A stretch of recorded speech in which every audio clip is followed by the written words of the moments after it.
Selamat datang lagi di channel kita, Tempat Amatiran. Seperti kita berdua akan mencoba mereview film. Yeay.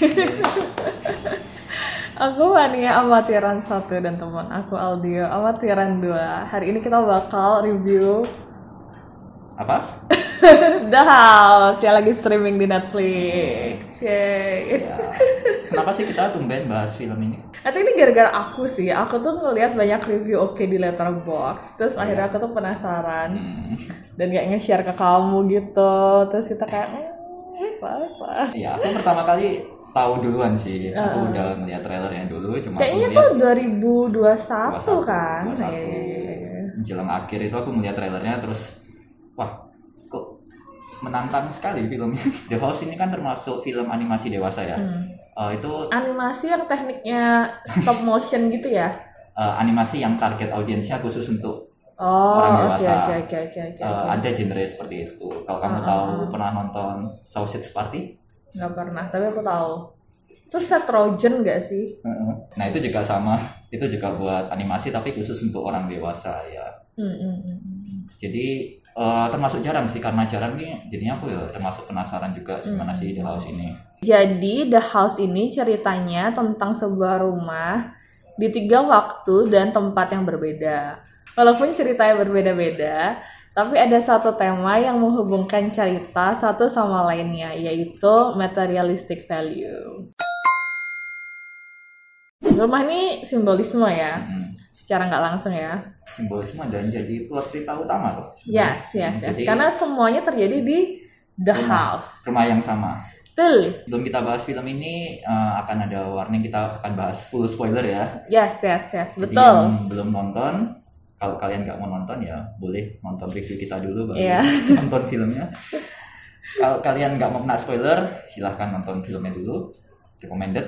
Silahkan nonton video closingannya aja. Final score ya.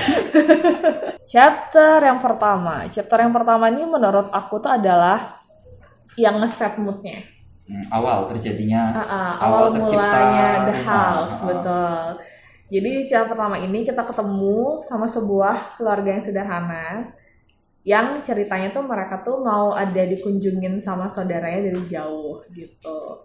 Saudaranya ini emang kelihatannya tuh orang yang kayak berada gitu sih ya, maksudnya kontras banget sama si keluarganya Raymond ini. Dilihat dari mereka tuh datang naik kereta kuda, terus mereka tuh bajunya tuh juga baju yang kayak kerajaan, yang kayak heboh, banyak dekorasinya gitu. Jadi mereka tuh dari dua golongan masyarakat yang berbeda gitulah ya. Kasta yang berbeda. Gitu.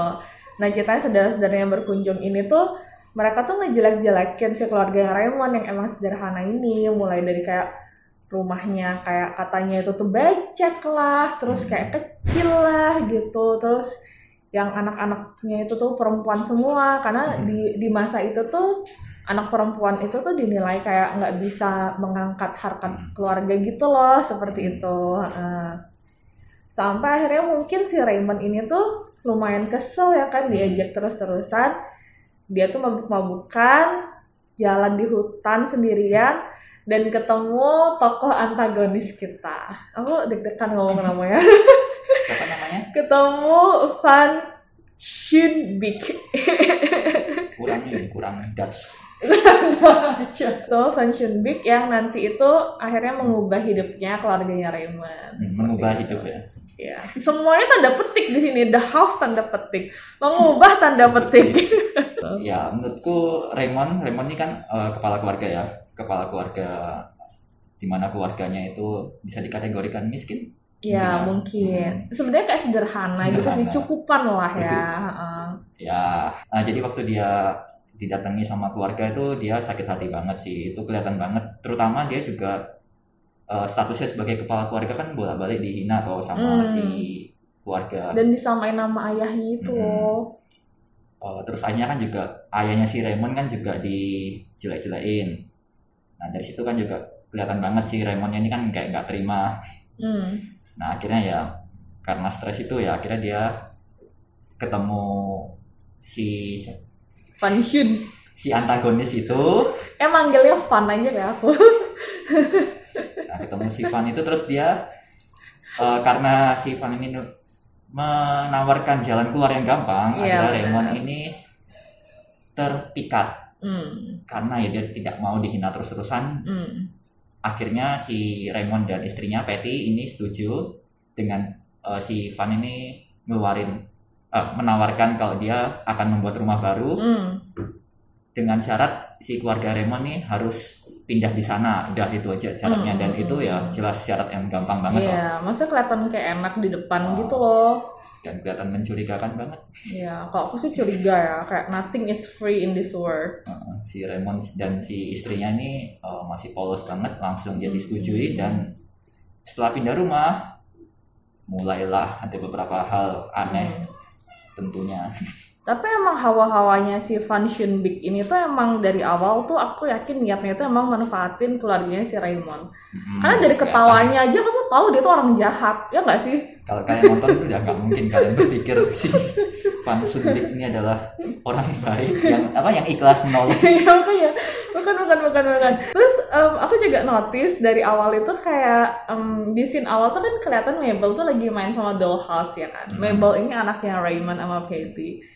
Jadi lagi main dollhouse, and then kayak rumah barunya keluarga Raymond ini itu tuh persis, menurutku persis sama, bukan kayak lagi persis sama kayak even kayak yang ada kamu tuh towernya di atas, terus bentuk jendelanya itu tuh persis sama dollhouse-nya Mabel.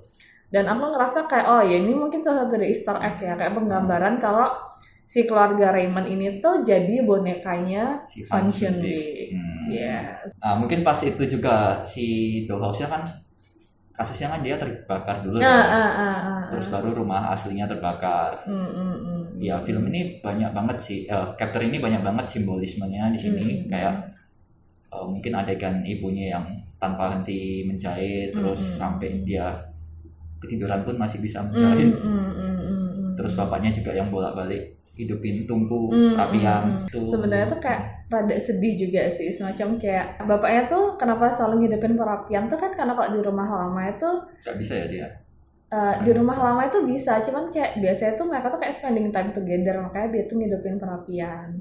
Nah di rumah baru tuh semacam dia tuh sebenarnya mau melakukan hal yang sama, cuman kok malah selalu nggak bisa hidup sampai akhirnya dia tuh ngebakar barang-barang dari rumah lamanya dia gitu, semacam kayak dia tuh ngorbanin masa lalunya dia buat bikin rumah ini tuh hangat gitu. Cerita pertama ini menurutku sedih banget sih, sedih banget. Ketiganya sedih sih. Iya sih, cuman kayak mungkin ini karena ada kayak family story gitu ya. Aku tuh kayak sedih buat Mabel sama adiknya itu. Terutama di akhir ya. Bagian dimana Raymond sama Patty itu nantinya tuh akan jadi furniture. Kursi dan serius, mereka tuh manusia yang kurting menjadi kursi dan gorden itu tadi. Itu tuh menurut aku tuh semacam bilang kalau kamu tuh dibutakan sama kekayaan, kamu tuh jadi less of a person and more of the thing that you are very fond of itu, dimana mereka tuh amat sangat suka akan sama rumah barunya mereka yang terlihat megah dan sebagainya. Dan at the end of the story mereka tuh malah jadi bagian dari rumah itu tuh, itu menurutku tuh kayak moral story-nya sih gitu. Sedangkan Mabel sama adiknya kan bisa lolos ya karena kan? mereka tidak begitu terikat. Nah, mereka lebih suka dengan rumah mereka yang lama daripada rumah yang baru. Menurutku aku tuh suka banget beat dimana Mabel itu tuh, kamu tau nggak sih ada bagian dimana Mr. Thomas asistennya Van Schoenbeek itu tuh ngasih mereka baju baru, ngasih Raymond sama Patty baju baru. Bajunya aneh itu. Exactly. Dan kayak Raymond sama Patty tuh yang bilang kayak oh my god so good, kayak mereka tuh semua tuh suka, dan Mabel tuh cuma satu-satunya yang bilang kayak you guys looks ridiculous gitu. Aku tuh suka banget beat itu karena menurut aku tuh kayak di situ tuh nunjukin kalau anak kecil tuh nggak dengan mudah itu tuh dibohongi oleh kekayaan gitu kali ya, dibohongi oleh sesuatu yang kayak mewah gitu, materialistis kayak gitu. Kayak I really like that bit. Itu bagus banget sih. Dimana aku juga akhirnya berpikir kalau orang dewasa itu mungkin at some point tuh jadi gampang dibohongi, terutama kalau mereka tuh diiming-imingi sama sesuatu yang mereka mau gitu loh. Jadi kayak semakin apa ya, gampang kamu itu tuh sacrificing your value gitu buat dapet sesuatu hal yang mungkin itu tuh hanya sebatas materialistik gitu. Apalagi dengan cara yang sangat mudah. Maksudnya mereka nggak curiga apa kayak dikasih rumah gitu aja? Kan zaman dulu ya, aku lupa. Belum ada teknologi. Ya. Kalau jangan sekarang kita pasti udah Google siapa Function Bake. Itu pasti udah Google. Sekarang scam kan udah hal yang lumrah. Aneh ya kita tuh hidup di dunia yang aneh. Bener sih, kalau menurutku ya memang anak-anak itu kayak katamu tadi itu menurutku lebih pure. Jadi dalam arti mereka itu lebih tahu apa yang membuat mereka bahagia. Kalau menurutku aku ngeliat si Mabel sama si siapa nama adiknya? Isobel. Isobel tuh lucu banget. Cucu. Kadang agak serem sih. Kadang kepalanya gede, katanya kecil. Terus tiba-tiba dia bisa ngomong sendiri. Iya, itu aku kaget sih yang bagian itu, serius. Itu juga aku kaget sih. Kayak aneh deh. Oke, jadi mereka berdua lebih tahu mana yang membuat mereka bahagia. Kalau menurutku aku melihatnya mereka lebih ngutamain kumpul secara keluarga mungkin ya. Jadi kayak momennya itu mereka ingin lebih dari momen itu. Dan si Mabel kan bolak-balik kepingin kembali ke rumah lama. Sampai akhirnya rumah lamanya dihancurin. Iya, benar. Sedih banget sih. Iya, karena mungkin semakin kita dewasa pasti kita akan kepengaruh sama lingkungan sekitar ya. Kayak si Raymond itu kan kalau mungkin keluarganya nggak datang ya dia biasa aja sih kayaknya. Nggak akan pernah terjadi kejadian itu. Kita lanjut ke chapter 2. Wah, ini chapter favorit Aldio. Dan Fania. Beratus-ratus tahun kemudian seorang developer, ini masih rumah yang sama ya. Ceritanya udah di kehidupan yang lebih modern. Seorang developer tikus, ini developernya adalah tikus. Dia sedang berusaha untuk mempermak rumah tersebut untuk dijual dalam acara event public viewing. Namun karena terkendala biaya, di mana sang tikus ini punya banyak pinjaman di bank, dia memutuskan untuk merenovasinya semuanya sendiri. Dan kemudian akan terjadi hal-hal yang di luar dugaan. Lagi. Ini udah kayak clickbait. Hal yang terjadi setelah ini menjijikkan. Gak ada kayak clickbait. Jadi ini tuh aku tuh inget banget karena waktu itu tuh Aldio tuh selesai nonton duluan dibanding aku. Aldio tuh bilang hati-hati ya sama chapter 2 ya. Dan aku tuh yang kayak jadi kayak apa nih gitu. Karena katanya tuh kayak itu disgusting banget fun gitu. Tapi in a way emang chapter ini tuh menurutku punya simbolisme yang kuat juga sih. Yang menarik buat aku tuh paling pertama itu adalah memilih karakter utama tuh seekor tikus sebagai si developer ini. Jadi tikus itu digambarkan dia tuh adalah karakter yang modern kayak gitu-gitu. Terus juga dia tuh punya taste yang bagus. Orangnya tuh suka hal-hal yang bersih benar kayak gitu. Gimana itu bertolak belakang ya?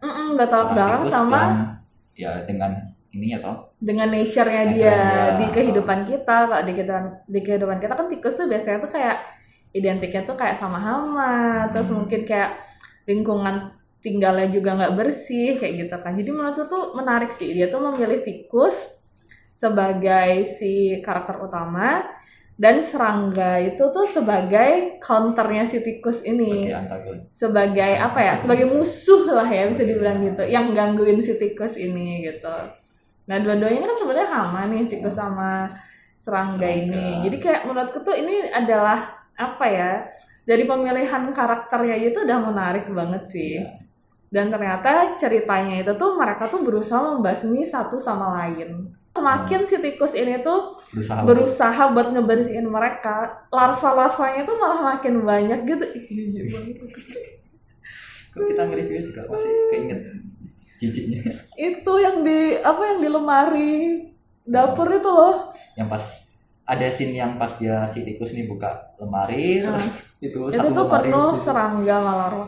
Menurutku yang paling jijik itu adalah bunyinya. Bunyi yang gini loh. Tau gak sih bunyi yang kakinya tuh jalan itu loh kayak Ya chapter 2 nih memang dari art style perlu masuk Oscar ya.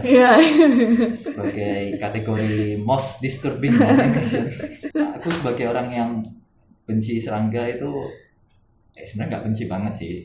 yang agak geli ngelihat larva itu kesiksa, lumayan kesiksa banget nonton ini. Itu soalnya mereka nampilin detailnya tuh lumayan realistik, ya nggak sih? Apalagi bagian nari-nari gitu. Kayak di zoom gitu kan, kamu tuh ada kayak bulu-bulu. Kayak gimana, kayak serangga itu benar-benar hidup. Jadi kayak kamu benar-benar ngelihat itu di depan matamu sendiri. Dan apa ya, secara nggak langsung kayak bayangin, kalau aku sih secara nggak langsung bayangin kalau misalnya serangga itu ada di rumahku. Jadi mirip seperti karakter sebelumnya ya, si tikus ini juga memiliki motivasi yang sangat kuat atau mungkin bisa dibilang berlebihan ya terhadap rumah yang ia ingin renovasi, karena dia sampai iming-imingi kekasihnya untuk kalau misalnya rumah itu terjual mereka akan pergi liburan ke Maldives. Benar. Dan kelihatan banget si tikusnya ini berusaha setengah mati untuk menjual rumahnya, sampai stres juga. Terus tapi itu juga karena dia dikejarin sama utang gitu nggak sih? Terus udah kayak gitu kondisinya, yang terjadi malah sebaliknya, itu malah dia bikin tambah stres. Jadi menurutku ini secara film ini dapat banget sih, kita ngerasa kasihan. Pertama itu kasihan, terus lama-lama tuh kayak Jadi mungkin pesannya sih kalau aku nangkepnya lebih ke ekspektasi yang tinggi itu bisa aja akan menghancurkanmu jika tidak tercapai, dan endingnya pun sungguh sangat membagongkan. Ending chapter ini tuh menurutku yang paling twisted sih, kayak gimana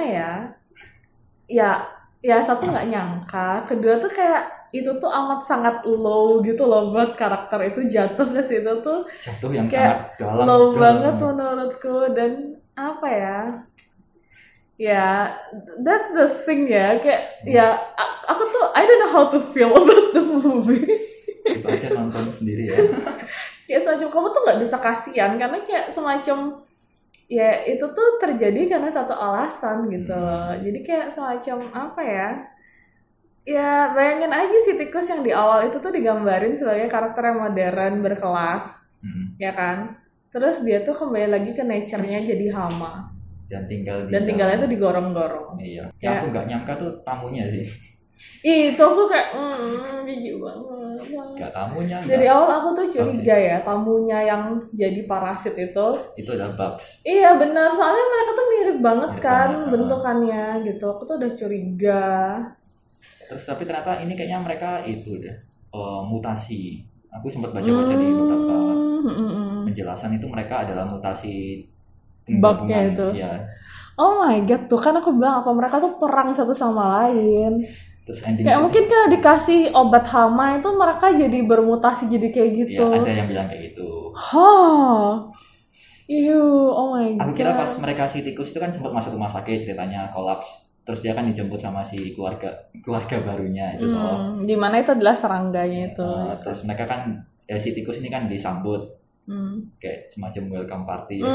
Aku kira udah ending sampai situ. Oh ya udah tikusnya mungkin bisa bahagia. Ternyata it's worse, tau gak sih, kayak no. Terus next scene-nya worse banget, kayak next scene-nya tuh menurutku tuh yang kayak bener-bener yang kayak unbelievable sih.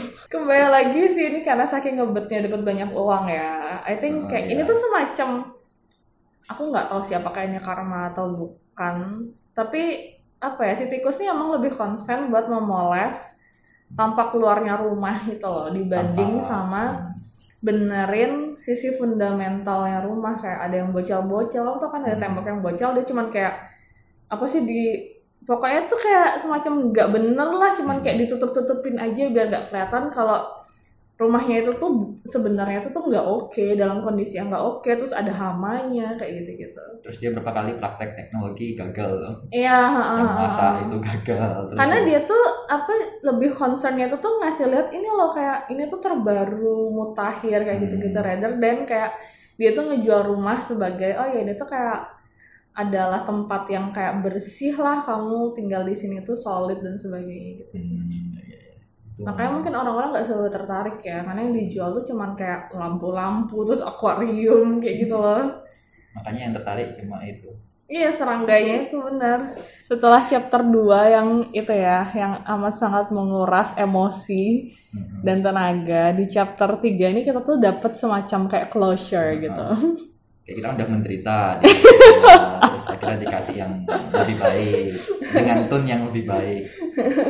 Kelihatannya sih lebih baik ya, cuman nggak tahu apakah ini beneran lebih baik apa enggak. Ya lebih feels good. Cerita ketiganya aku nggak nyangka sih, ternyata lebih light hearted, lebih apa ya, heartwarming. Iya. Ya, jadi di chapter ketiga ini kita tuh punya Rosa yang jadi pemilik rumah ya, pemilik rumah yang baru.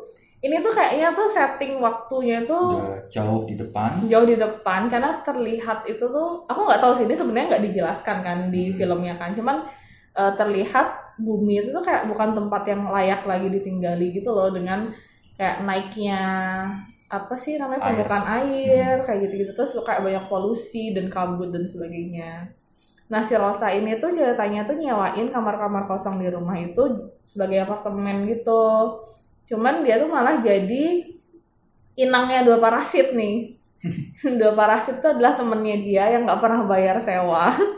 Namanya itu tuh Jan sama Ilyas. Mereka bayar sewa, cuma yang satu bayarnya pakai ikan, yang satu bayarnya pakai kristal. Iya, jadi ceritanya ini lagi apocalypse ya kayaknya. Kayaknya sih. Dengan banjir yang terus naik, permukaan air yang terus naik, dan Rosa di sini masih sangat kekeh untuk tinggal di rumah, di apartemen itu. Bukan kekeh aja sih, dan dia juga ingin merombak apartemen tersebut biar jaya lagi seperti masa lalunya, dimana itu kan nggak sesuai dengan kondisi sekitarnya, tapi fokusnya dia beda ya. Iya. Mungkin bisa dibilang kalau di chapter 3 ini kita tuh ngeliat karakter yang susah move on dari masa lalu. Tema ceritanya lebih ke move on. Iya, cerita ini tuh kita tuh dikasih lihat kalau rumahnya si Rosa ini sebenarnya tuh kayak semacam apa ya, inheritance dari orang tuanya gitu ya, warisan gitu.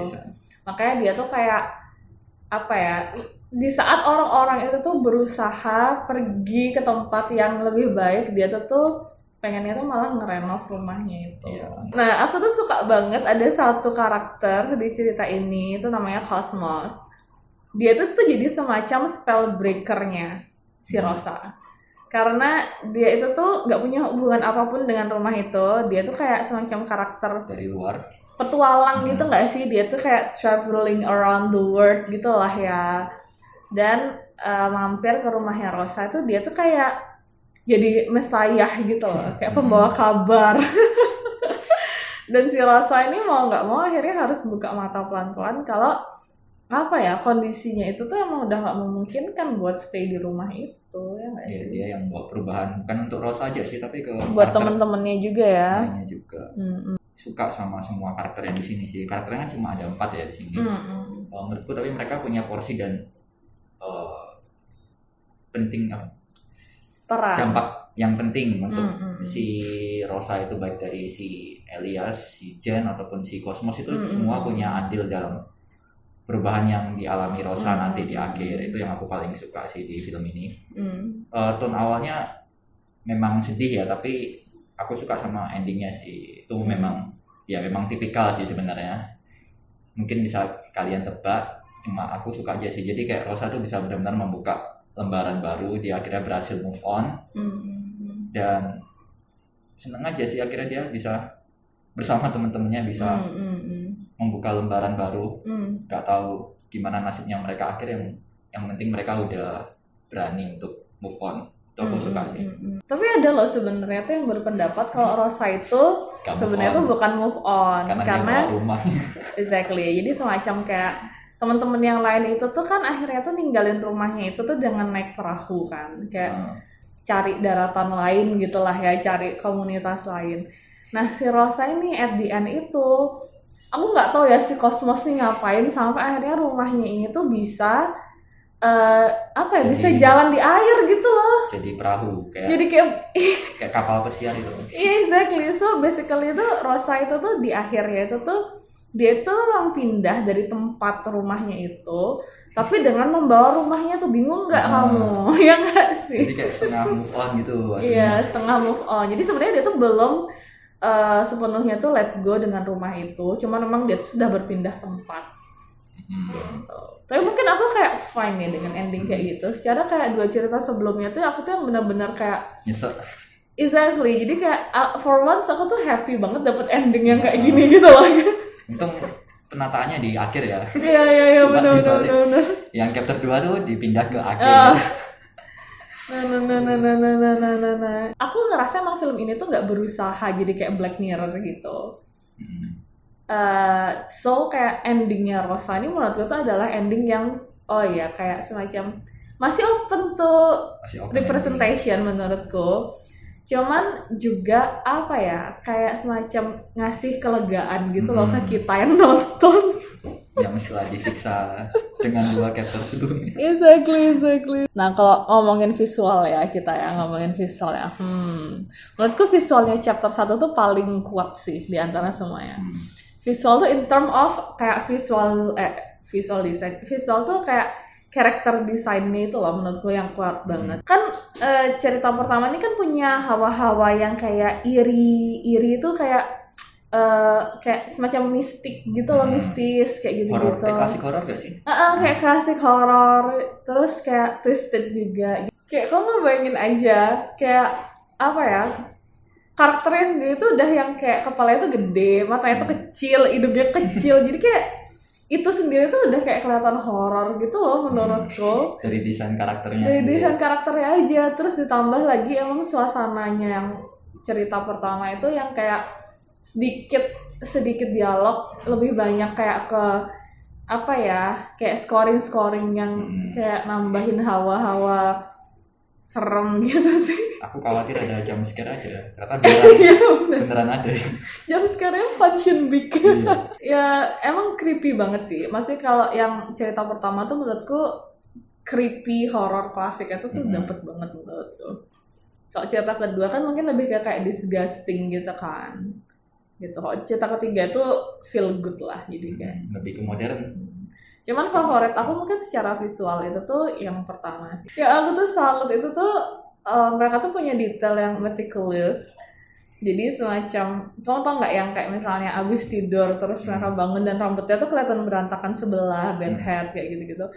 Menurutku tuh kayak baju kusut, terus bayangan matahari yang makin lama makin tinggi ngeliatin kayak waktunya tuh juga makin sore. I think hal-hal yang kayak gitu tuh menurutku tuh yang bikin apa ya, yang bikin visualnya itu tuh buat aku tuh menarik banget sih. Craftsmanship-nya ya menurutku itu yang kayak putting that much detail into the animation tuh aku yakin pasti kayak itu tuh effortnya tuh gede banget sih. Jadi kayak aku amat sangat suka poin-poinnya yang kayak gitu. Detail banget. Ya semuanya sih sebenarnya. Semuanya sih. Memang masing-masing capture tuh punya gayanya sendiri ya sih. Kalau yang pertama itu kan kayak kamu bilang tadi itu menurutku juga dapat banget keklasikan horor klasiknya, terus apalagi mayoritas scene-nya kan malam. Ya benar juga ya. Jadi kan memang meningkatkan suasana horor. Terus mereka kan banyak pakai perapian, bukan perapian sih ya, semacam cahaya. Permainan cahaya. Itu benar. bagus sih menurutku, kayak enak dilihat mata. Nah terus kalau di scene 2, di chapter 2 ini kan mayoritas kan siang hari. Kalau kamu perhatiin paletnya kan juga lebih ke biru. Iya.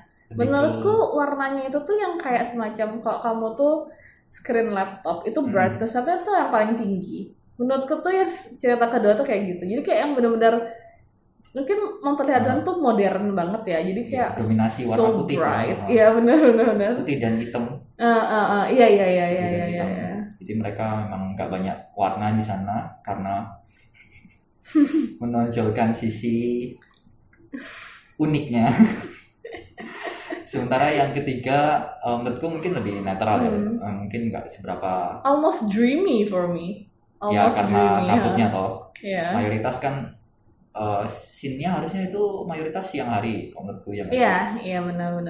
Terus kalau yang ketiga nih aku familiar banget sih art style-nya sama karyanya si Wes Anderson. Kalau kamu pernah nonton Fantastic Mr. Fox, Oh iya juga ya. itu mirip banget. Iya. Oke. Maka tak kiranya awalnya Wes Anderson ada ikut andil, tapi ternyata Tapi enggak sih. enggak tuh iya. Makanya ada yang bilang di komen itu directed by Evil Wes Anderson. Oh iya, aku juga lihat itu. Baca Benar. Kita baca komen yang sama. Oke, buat aku yang jarang banget nonton animasi. Sekali-sekali nonton animasi ya. Wow. Kan karena kayak kita tuh udah deal-dealan kayak ini tuh minggu ini tuh kamu yang pilih filmnya gitu. I'm really amazed with the overall production sama how well they tell the story ya. Kayak menurutku mereka tuh cukup punya problem tapi nggak dibikin terlalu complicated. Jadi kayak masih amat sangat bisa dinikmati. Dan mereka tuh lebih bermainnya tuh kayak ke simbolisme, metafora kayak gitu. Nah, I think kayak secara cerita pun mereka tuh oke. Aku suka itu tuh kelihatan simple. Kayak semacam ceritanya tuh terlihat simple tapi sebenarnya tuh gampang dicerna benar. Tapi sebenarnya tuh punya banyak hidden meaning gitu. So buat aku film ini tuh kayak very well done sih. Kalau aku sih kayak easily 8 out of 10. Ya ini baru sekali ini aku dibuat jijik tapi aku ngasih 8. Belum pernah kamu melihat animasi yang jijik? Gak pernah. Nanti tak rekomendasi. Tapi kayak aku gak bakal ngulangin lagi deh. Ya untuk aku juga sama sih. Aku keseluruhan aku suka sama tema ceritanya. Maksudku The House ini tema tentang rumah ini kuat banget di 3 cerita itu, nggak cuma asal tempel aja. Yang penting ada rumah. Enggak. I agree. 3 karakternya ini punya masalah yang dalam, punya perasaan yang dalam dengan rumah, dengan kondisi yang berbeda-beda. Itu yang aku suka banget di ketiga cerita ini. Aku kalau milih yang paling suka sih, aku memang paling suka ceritanya Rosa ya, karena itu memang paling feels good. Yang kedua juga aku suka. Yang jelasin sukanya agak beda. Terlepas dari sisi artnya, ya itu kan memang keputusannya si direktur. I think Aldia tuh suka karena tujuan cerita kedua tuh tercapai, intinya gitu kali ya. Oke. Untuk yang pertama mungkin aku ada di bawah yang ketiga sama kedua ya, tapi aku nggak ngomong ini jelek ya. Kayak kebalikan kamu deh. Kamu berarti yang 3 yang paling bawah. Iya. Kalau menurutku yang pertama itu mungkin karena aku juga sering nonton film animasi ya, jadi aku sering nemu plot yang model yang pertama ini cukup sering lah.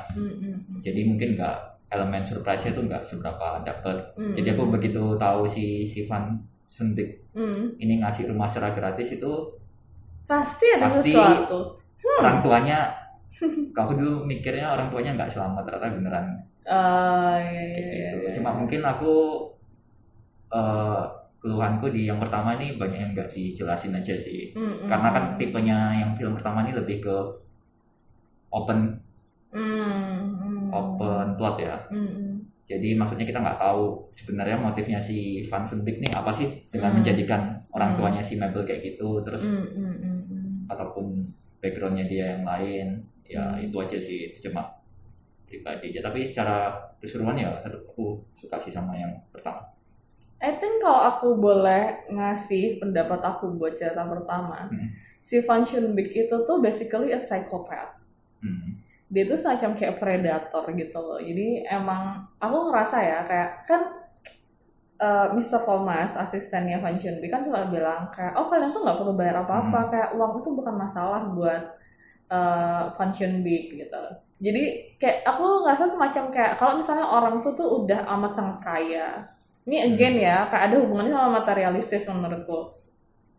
Kalau misalkan kamu tuh udah sekaya si Van Sunbeek itu, kayak apa ya, kesenangan kamu itu tuh basically tuh bisa dibeli sama uang, termasuk dengan kesenangannya dia kan kayak bikin rumah, terus kayak semacam kayak kalau argumentasinya dia kan kayak dia tuh suka sama artistic value-nya, pokoknya tuh yang indah lah gitu, sesuka dia bikinnya. So basically I think menurutku gitu sih konsepnya si Function Big ini, Function Back.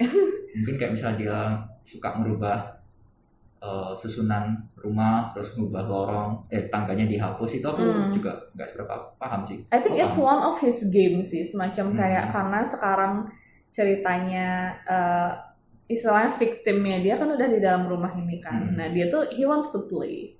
Biasanya nih kalau kamu ini aku agak-agak tolong jangan salah paham sama aku ya. Kayak biasanya tuh kalau kamu tuh adalah psikopat, punya kecenderungan psikopatik, you want to play with your victim, and that's what he do gitu loh.